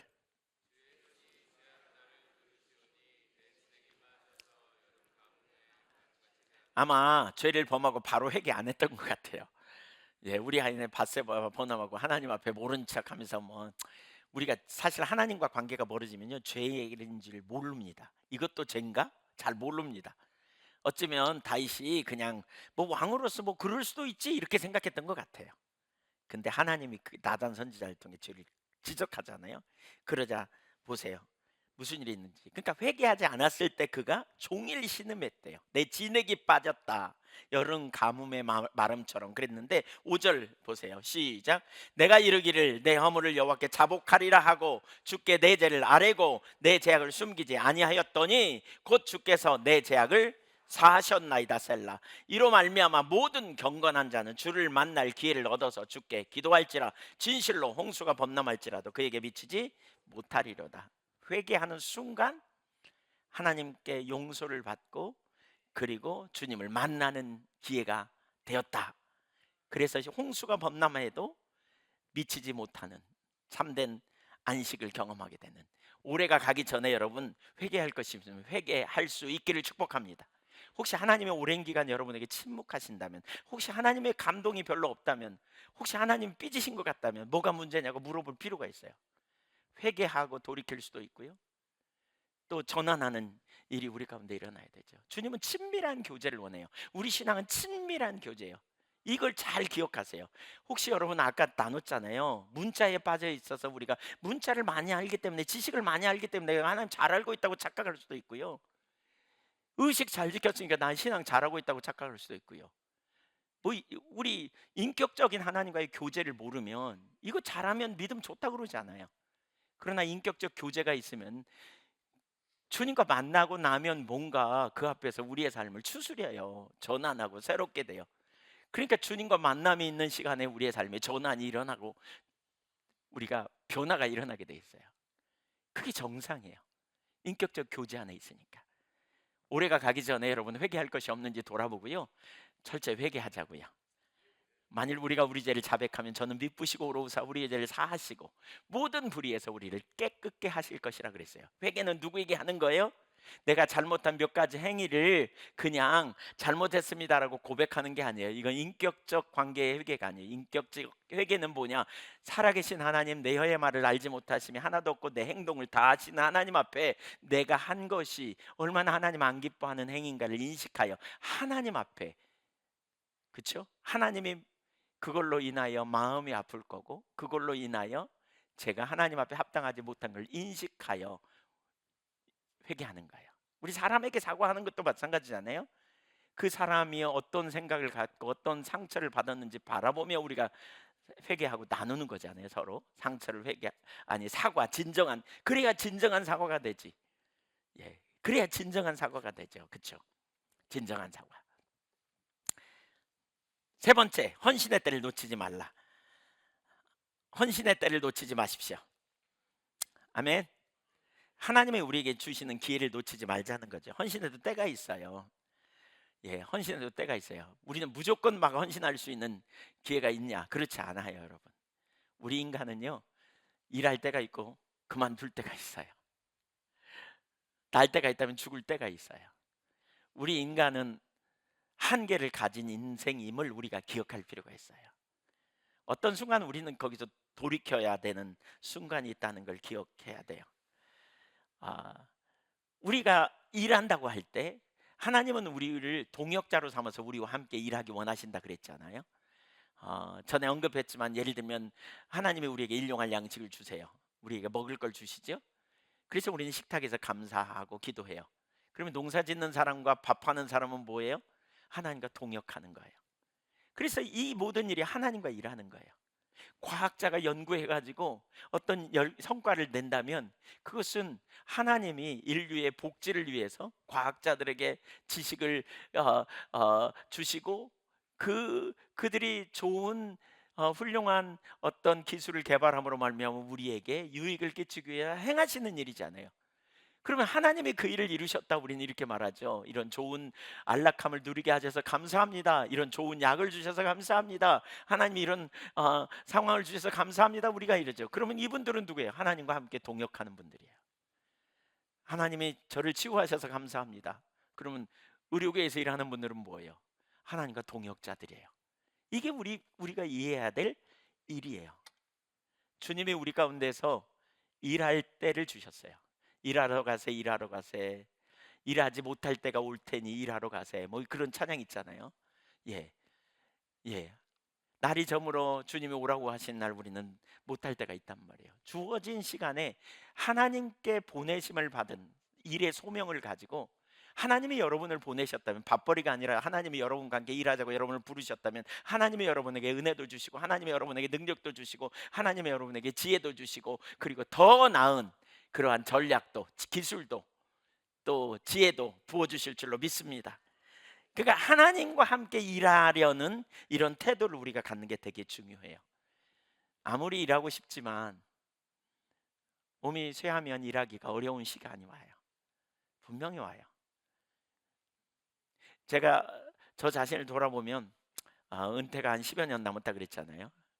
근데 그 뒤에는 저도 이제 뭔가 좀 쉬겠죠. 그렇다고 제가 완전히 쉬지는 않을 거예요. 왜? 몸이 움직이는 한, 주님이 부르시는 한 열심히 뭔가 하겠죠. 기도도 하고 복음도 전하고 나누고 또 뭐 정리도 하고 뭐 이렇게 하겠죠. 하겠죠. 예. 근데 제가 가끔 요즘 이런 생각을 합니다. 내가 쉼이 필요한가? 쉼이 필요하긴 하다. 그러면 내가 얼만큼 쉬어야 하는가? 예. 필요 이상으로 그냥 육체의 피로가 풀릴 정도의 쉼이면 충분하다. 왜? 저에게 주어진 남은 시간을 제가 최선을 다해서 하나님 나라와 영광을 위해 살아야 되겠다. 이런 결단을 합니다. 여러분 예수 믿으시죠? 혹시 안 믿으면 믿으십시오. 여러분 영원한 나라 가실 거죠? 맞습니까? 근데 왜 이 땅에 두실까요? 영원한 나라 갈 거예요. 근데 이 땅에 왜 두셨어요? 하나님이 우리와 함께 일하자고 여기 두신 거예요. 하나님 저와 여러분 일하자고 두신 거예요. 저와 여러분에게 하나님께서 당신의 일을 이루시고자 하는 거예요. 그럼 우리 이 땅에 사는 동안 뭐 해야 돼요? 많이 열심히 일하며 주님의 나라와 영광을 위해 살아야 돼요. 제가 지난번에 NGCPP 내적 치유 목회자들 내적 치유하면서 이런 얘기를 나눴습니다. 목사님들이 인격적으로 이렇게 상처나 인격적인 변화를 적극적으로 해야 된다고. 왜? 하나님이 나보다 일하자 그랬는데 내가 인격적으로 망가져 가지고 내가 가스 폭발하는 분노가 해결 안 돼 가지고 주님의 일을 나 때문에 망치면 안 되지 않냐고. 그래서 부지런히 우리 변화되고 우리 부지런히 성격도 바뀌고 바꾸려고 노력하고 잘못된 거 우리 뜯어 고치고 용서할 거 적극적으로 용서하고. 왜? 하나님 나라를 위해 우리가 준비해서 더 남은 생애를 잘 쓰임 받고 우리가 하나님께 영광 돌려야 되지 않겠느냐고 그랬습니다. 여러분 마찬가지입니다. 이해가 가기 전에 여러분, 예, 하나님 여러분을 향하여 우리를 향하여 같이 일하자고 초청하는데 이 땅에서 우리가 악한 생각, 우리가 이 땅에서 정말 감정에 사로잡혀서, 우리가 이 땅에서 분노에 사로잡혀서, 우리가 이 땅에서 욕심에 사로잡혀서 주님의 하는 일에 우리가 세월을 낭비하고 살면 되겠는가 하는 거예요. 하나님은 어디서 일하고 계시는가? 하나님 우리 주변에서 일하고 계세요. 다음 세대, 저는 지난 우리 성탄절에 보신 분은 알 거예요. 성탄절 발표할 때 진짜 깜짝 놀랐어요. 우리 다음 세대가, 이한교회 다음 세대가 얼마나 잘 자라고 하고 있는지를 많은 분들이 그런 얘기 하시더라고요. 너무 놀랍다 이렇게. 저는 그런 생각을 합니다. 아무리 유명한 목사님, 아무리 뛰어난 사람이라도 어떤 시점이 되면 물러날 때가 있습니다. 놓아야 될 때가 있습니다. 마치 수렁에 발 담궜다가 빼내면 그 수렁의 흔적이 점점 없어지잖아요. 여러분 난다긴다 했던 우리나라 유명한 믿음의 선배들, 한경직 목사님, 뭐 조용기 목사님, 뭐 하영조 목사님 다 가셨습니다. 누군가가 그 다음 세대를 이어야 합니다. 뒤를 이어야 돼요. 그들이 세워져야 돼요. 그리고 우리는요, 우리를 통해서 모든 일이 다 이루어질 거라고 생각하지 마십시오. 우리는 그냥 맡은 바 순간에 주신 기에 최선을 다하여 주님의 일을 감당하고 주님이 부르는 날 우리는 갑니다. 가는 겁니다. 저도 가고요. 가는 겁니다. 누군가가 저에게 그렇게 물으시더라고요. 세습할 거냐고. 세습할 거냐고. 예. 세습 무슨 얘기인지 아시죠? 저기 담임 목사 저기 전도 저희 딸 사이가 전도사들이니까 물러줄 거냐고. 그래서 제가 그랬습니다. 네. 저는 그냥요. 주님이 도우라는 날 이렇게 발 빼듯이 쑥 빼고요. 놓고 그다음은 주님이 알아서 하실 일입니다. 사실 우리도 모르는 순간에 우리가 욕심에 사로잡히면 나를 통해 이 일이 이루어지고, 전 비전도 그렇다고 봅니다. 나 아니면 안 돼 이런 의식 놓아야 됩니다. 내가 놀 때 되면, 물러나야 될 때 놓으면 주님이 누군가를 통해서 또 일하십니다. 그런데요 아직 물러날 때도 아닌데 물러나, 아직 놓을 때도 아닌데 놓아. 이건 직무유기일 수 있어요. 아니 아무 일도 안 해. 직무유기일 수 있어요. 여러분 하나님 나라 백성이고요, 하나님 나라 영광을 위해서 우리 다음 세대 세워지는 거, 애국인 유학생 사역, 군 사역, 하나님 정말 놀라운 일을 이루지 않아요? 요양원, 이런 일들 참 귀한 일들. 교회 안에서 여러 가지 사역들, 여러분 할 수 있으면 적극적으로 동참하십시오. 여러분 우선순위가 무엇인지를 기억하십시오. 어느 날 예수님이 한 사람에게 그렇게 말했던 것 같아요. 나를 따르라 그랬더니, 내 아버지를 장사 지내고 난 다음에 따르게 하옵소서 그랬더니, 죽은 자로 죽은 자를 장사하고 너는 나를 따르라 그러잖아요. 우선순위가 무엇인지. 하나님 우리를 통해 그의 나라와 의를 이루기 원하십니다. 저는 그의 나라에 속한 자로서 그의 나라를 이루고자 하는 하나님의 뜻에 적극 동참하고 살아가고 있습니다. 그리고 살려고 합니다. 그리고 어떤 시점이 되면 주님이 불려가면 저는 놓고 이제 다음 세대가 그 일을 이루어 나갈 걸 신뢰하고 주님 그냥 가면 됩니다. 그러나 남은 생애 동안 저는 열심히 하려고 합니다. 최선을 다하려고 합니다. 여러분도 그렇게 하시면 좋겠습니다. 여러분 일할 때가 많지 않아요. 우리가 머물지 않고 어떤 때는 주님의 일을 어떤 분야에서든지 어떤 방편에서든지 우리가 어떻게 행할지 우리가 살아보며 나가면 좋겠어요. 마지막 한 가지, 화목할 때를 놓치지 마십시오. 화목, 이웃사랑. 시간이 없어서 그냥 간단하게 나누겠습니다. 화목. 옆에 사람을 보십시오. 여러분 가족을 한번 생각해 보십시오. 얼마나 소중하고 귀합니까? 부모, 자녀 관계, 부부간의 관계 얼마나 소중하고 귀합니까? 하나님 화목하고 이웃을 사랑하라고 말씀하시거든요. 서로 사랑하고 서로 화목하는 관계. 그러기 위해서 뭐가 필요해요? 용서하는 게 필요해요. 그러기 위해서 뭐가 필요해요? 하나 되는 게 필요해요. 자꾸 하나 되는 거. 사실 올해가 가기 전에 여러분 이렇게 하시면 좋겠어요. 용서 못한 사람이 있으면 용서하십시오. 어떻게 용서할 수 있어요? 하나님이 아시거든요. 하나님을 바라보세요. 여기 전도서 12장에 보면 마지막에 그런 표현이 있거든요. 12장 1절에 보면 너는 뭐죠? 청년의 때에 너의 창조주를 기억하라. 공고한 날이 이르기 전에 아무 낙이 없다고 할 해들이 가깝기 전에 바로 그때 창조주를 기억하라. 하나님 기억하라는. 우리가 하나님을 의지하니까 맡길 수 있어요. 하나님 의지하니까. 시편 37편 같은 데도 보면 악을 행하는 자들 때문에 불평하지 말라. 불평하여 하지 말고 불의를 행하는 자들 시기하지 말라. 그들은 시편 37편 1절 2절 잠깐 올려줘 보세요. 2절 보세요. 그들은 흙풀과 같이 속히 배임을 당할 것이다. 여러분 악인이 잘 된다고 영원히 갈 줄 아세요? 금방 끝난다니까요. 쇠잔할 거라는 거예요. 그래서 그들 때문에 불평 말라는 거예요. 그러면서 우리가 할 일은 뭐냐? 3절 여호와를 의뢰하고 선을 행하라는 거예요. 우리 그리스도인은 죄된 세상에서 자꾸 선을 행하는 일을 해야 돼요. 자꾸 뭐가 선이에요? 주님 따라 행하는 거예요.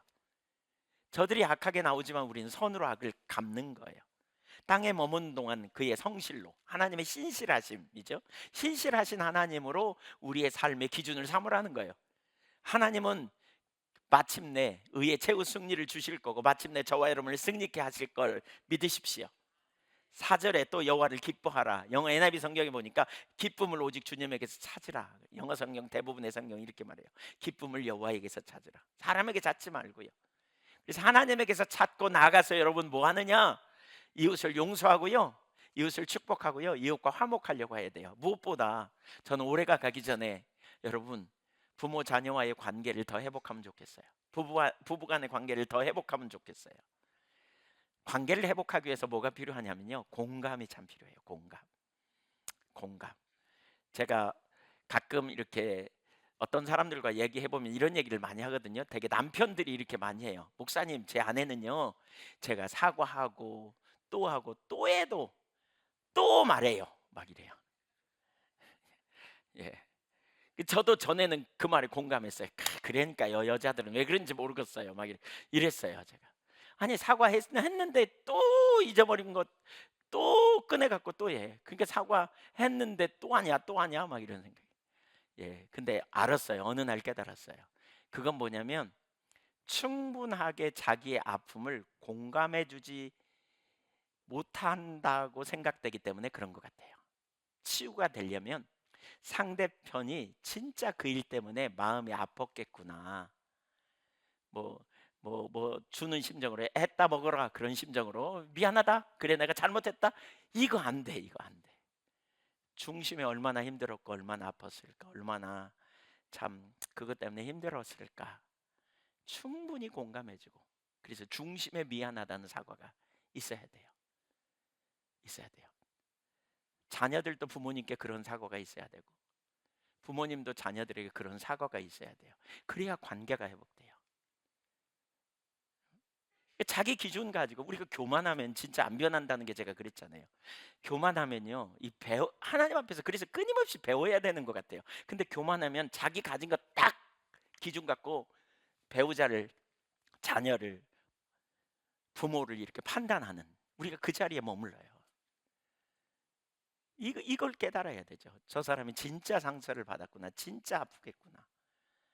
네, 이런 일이 일어나야 돼요. 예.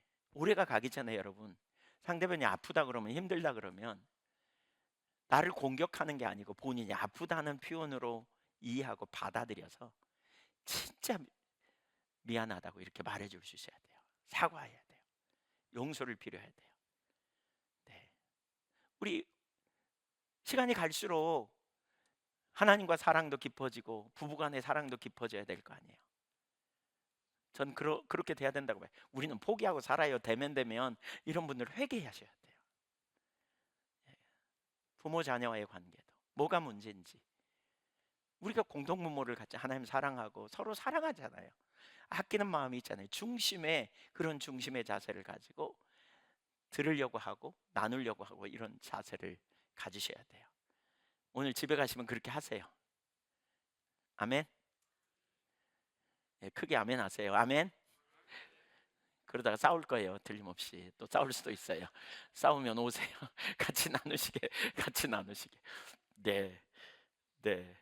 세월을 아껴서 우리 주님이 사랑하라 그러는데, 부모님을 사랑하고 그분들에게 구원의 때가 많지 않았음을 기억하고 자녀들을 의의 길로 인도하고, 자녀들 막 자라고 있잖아요. 부모로서 책임을 가지고 골든타임을 놓치지 않게 자녀들을 진심으로 사랑하고, 깨어진 관계 때문에 말 안 들을 수도 있어요. 관계가 깨지면 자녀들 말 안 들어요. 막 소리 질러 놓고는 이제 착한 척, 친한 척 해보세요. 애들이 언제는 소리 질러 놓고 이런 게 남아 있어요. 이거 자녀들. 또 부모들도, 자녀들도 마찬가지예요. 부모에게 막 함부로 해놓고는 그냥, 예, 친한 척, 용돈 필요할 때 친한 척, 이런 거 이거 안 통하는 거죠. 관계를 회복하고 진지하게 대화를 나누고, 진정한 행복은 관계 행복이에요. 관계 회복이에요. 거기에 행복이 있어요. 깨어진 관계가 있다면 우리 주님의 이름으로 회복을 위해 나아가세요. 올 한 해가 지나갔어요. 이제 몇 시간 남지 않았어요. 우리 남은 시간 동안 오늘 그런 관계를 회복하고, 또 하나님 앞에서 우리 자신을 돌아보는 그런 좋은 기회가 될 수 있기를 소망합니다. 네, 오늘 가시거든 자녀들에게, 부모님에게, 또 부부끼리 서로 좀 그런 나누는 시간을 좀 진지하게 가지시면 좋겠고요. 고맙다고, 사랑한다고, 미안하다고, 좀 이런 기회를 여러분 가지세요. 여러분 하나님의 은혜를 받은 자잖아요. 화목의 기회를 놓칠 수 있어요. 그때 그럴 거를, 예, 이럴 수 있어요. 끝까지 인내하고 참고 상대편을 존중히 여기고. 우린 주의 백성이잖아요. 맞죠? 혹시 교회 나오다가 삐져가지고, 여러분 성질내서 삐져가지고 안 나오는 자녀들, 또 부모님, 또 배우자 있다면 미안하다고 사과하고 관계를 회복하고, 그래야 가장 좋은 길이 뭔지, 구원의 때, 은혜의 때가 있는데 그런 때를 우리가 나누게 되지 않을까 싶어요. 같이 기도하죠. 같이 기도하죠. 주님 감사합니다. 오 하나님 감사합니다. 한 해 동안 지켜주셔서 너무 감사합니다. 하나님, 올해가 가기 전에 은혜의 때, 회개의 때, 그리고 헌신의 때, 그리고 무엇보다 우리 자녀들, 부모로서 자녀들에 대한 그 정말 얼마 남지 않은 그러한 시간, 골든타임을 놓치지 않도록 지혜를 부어주시고, 또한 형제간에, 부모간에, 부모자녀간에, 부부간에, 또한 이웃간에, 공동체 안에서 관계를 회복하는 그 시간을 오늘 우리에게 주셔서 감사합니다. 저희가 그렇게 주님 앞에서 삶을 조정하고 나아갈 때 한량없는 은혜와 자비와 긍휼을 저희 가운데 부어 주옵소서. 능력으로 함께하여 주옵소서. 새롭게 하신 은혜를 부어 주시옵소서. 주님 감사합니다. 아멘. 더 충만히 임하시옵소서. 더 강한 능력으로 임하시옵소서. 하나님 나라의 영광을 위하여 물붓듯 부어 주시옵소서.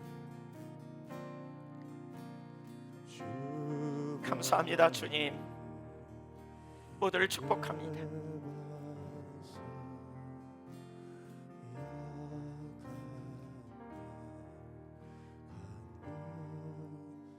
잠시 동안이라도 하나님 앞에 믿음으로 나가십시오. 말씀 생각하면서 믿음으로 반응하십시오. 하나님의 인격체이십니다. 오늘 우리에게 말씀하셨습니다. 이제 우리가 반응해야 합니다. 혹시 여러분 중에 형식적인 신앙, 혹시 여러분 중에 지식에 머무르는 신앙이었다면 인격체이신 하나님 앞에 나가십시오. 하나님을 따르겠다고 결단하고 세월을 아끼겠다고 결단하고 하나님 나라 영광을 위해 살겠다고 결단하십시오. 주님이 우리와 함께 계십니다. 주님 안에 생명이 있습니다. 감사합니다. 주님, 사랑하는 모든 지체들 한 분도 어려움 당하지 않고 하나님 가정이 회복되고 하나님 정말 은혜의 때의 은혜를 경험하게 하시고 하나님과 친밀한 인격적 교제 안에서 매 순간마다 동행하며 살아가는 능력 있는 삶이 되도록 은혜를 부어주십시오. 아버지, 저희에게 그러한 긍휼을, 그러한 자비를, 그러한 능력을, 그러한 임재를 저희에게 더하여 주시옵소서. 아멘. 주님 사모하고 할망합니다. 아버지 하나님, 용서할 자를 용서하겠습니다. 하나님, 화해 화목과 하나됨을 위해 주님이 힘써 하나됨을 말씀하셨기에 우리가 더 하나되고 우리가 더 사랑하고 우리가 더 친밀한 교제 안으로 나가기를 결단합니다. 하나님, 포기하려는 마음 내려놓습니다. 하나님, 우리가 주님 앞에 우리가 믿음으로 반응하며 나아갑니다. 오 하나님, 우리에게 임하시옵소서. 우리를 새롭게 하여 주옵소서. 우리를 일으켜 주시옵소서. 우리를 회복시켜 주시옵소서. 하나님 나라의 영광을 위하여 서도록 은혜를 부어 주시옵소서. 주님, 주는 우리 하나님이십니다. 신실하신 우리 하나님이십니다. 하나님 영광을 나타내 주옵소서. 아멘. 기름 부어 주시옵소서. 아멘. 영광으로 임하여 주옵소서. 아버지의 이름을 위하여 하나님, 저희가 하나님이 기뻐하시는 삶을 살아가기를 원하오니 은혜로 함께하여 주옵소서. 우리 하나님 능력으로 임하여 주옵소서. 기름 부어 주시옵소서. 오 우리 아버지 하나님 감사합니다. 아멘. 감사합니다. 주님 감사합니다. 주님 감사합니다. 세월을 아껴 하나님 나라 영광을 위해 살아가게 하여 주옵소서. 주님, 우리가 주의 것이오니 하나님, 우리의 남은 생애가 주님의 영광을 위해 살아가고 주님의 기쁨이 되는 삶이 되기를 원하나이다. 주의 일에 우리의 삶을 드리고 주님의 나라를 위하여 우리의 삶을 헌신하는 믿음의 종들로 하나님 그렇게 살아가기를 결단하고 주 앞에 섭니다. 영광으로 임하시옵소서. 아멘. 능력으로 임하여 주옵소서. 충만히 임하시옵소서. 충만히 임하시옵소서. 두려워하지 말라고, 내가 너희의 필요를 채울 거라고 하십니다. 내가 너희를 인도할 거라고 하십니다. 하나님 신실하심을 신뢰하십시오. 능치 못함이 없는 우리 주님을 신뢰하십시오. 은혜로 함께 하실 것입니다. 용서 못한 사람이 있다면 지금 용서하기로 결단하십시오. 하나님의 사람이라고 고백하고요, 어떤 선에서 머물렀다면 더 관계를 회복하기를 선택하겠다고 고백하십시오. 주님만 나의 왕이요 나의 생명이니 주님의 뜻을 이루어 달라고 구하십시오. 감사합니다. 신실하신 우리 주님,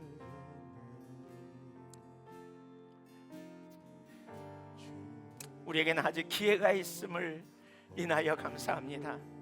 우리에게는 아직 시간이 있음을 인하여 감사합니다. 주님, 그 시간을 놓치지 않고 우리가 주의 영광을 위하여 나가도록 은혜를 부어주시옵소서. 애통함으로 주 앞에 나가는 한 분 한 분 축복합니다.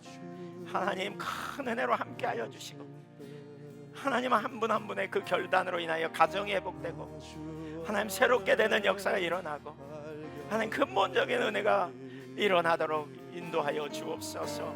우리가 연약합니다. 긍휼을 우리에게 베풀어 주시고, 우리의 삶에 정말 잘못된 영역이 있지만 하나님, 우리가 주를 향하여 다시 분연히 결정하고 섰사오니 주여 긍휼로 우리를 회복시켜 주시고, 가정을 회복시켜 주시고, 우리의 삶을 회복시켜 주시옵소서. 긍휼을 베풀어 주시옵소서. 새롭게 하신 은혜를 부어 주시옵소서. 감사합니다 주님, 감사합니다.